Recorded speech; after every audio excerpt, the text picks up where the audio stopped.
Pernah nggak ketemu sama ibu-ibu rese waktu di bus? Oke, aku bakalan cerita. Jadi waktu aku pulang kampung dulu, ada ibu-ibu sekitaran umurnya itu ada 50 tahunan. Kita ada di bus yang sama karena ternyata ibunya itu satu tujuan sama aku. Kursi kita itu bersebelahan, tapi ada pemisahnya. Pemisahnya itu jalan tengahnya. Kalau kalian tahu di bus, itu kan ada jalan tengah. Jadi dia tuh sama anak atau cucunya, aku nggak tahu, tapi kayak sekitaran umuran 5 tahun gitu. Dia bawa tentengan besar, tas loreng, dan tas itu benar-benar dijaga sama si ibu itu. Awalnya aku duluan tuh udah naik dan udah duduk di kursi aku. Tiba-tiba si ibu ini datang sama cucunya bawa tentengan besar tadi.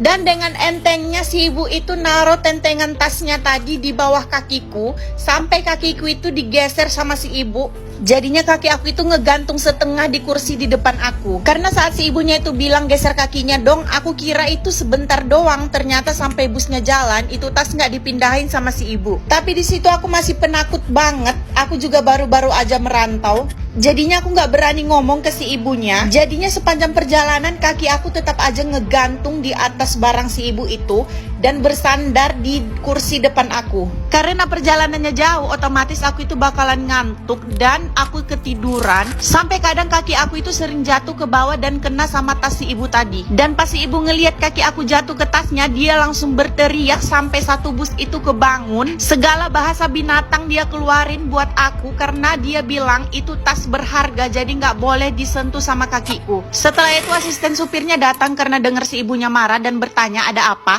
Lalu aku pun menjelaskan kalau ibu itu naruh barangnya di bawah kaki aku dan otomatis kaki aku pasti sering jatuh ke bawah. Karena nggak mungkin dong satu hari perjalanan kaki aku tahan gitu di atas. Akhirnya si bapak tadi bukannya mau ngembaliin tas itu ke si ibunya, malah dia nyuruh aku duduk di samping supir.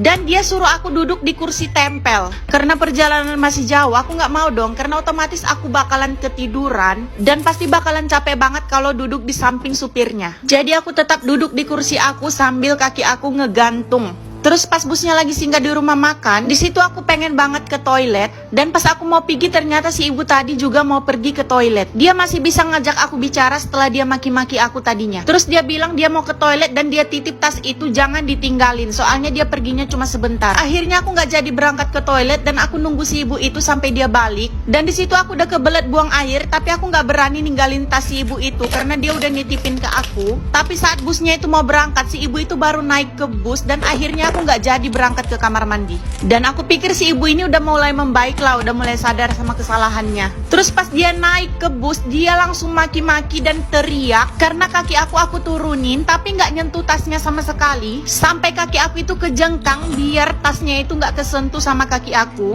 Pas ngelihat ibu itu, si ibu itu langsung berteriak kalau tasnya itu lebih berharga daripada kepala aku. Bahkan dia juga bilang kalau itu tas anaknya. Dia juga bilang kalau mata aku itu buta, nggak bisa lihat itu tas apa. Itu tas anaknya dan itu melambangkan profesi anaknya kalau dilihat dari bentukannya. Dan si ibu itu bilang anak laki-lakinya mendapatkan tasnya itu susah payah dan aku malah nginjak. Oh ya.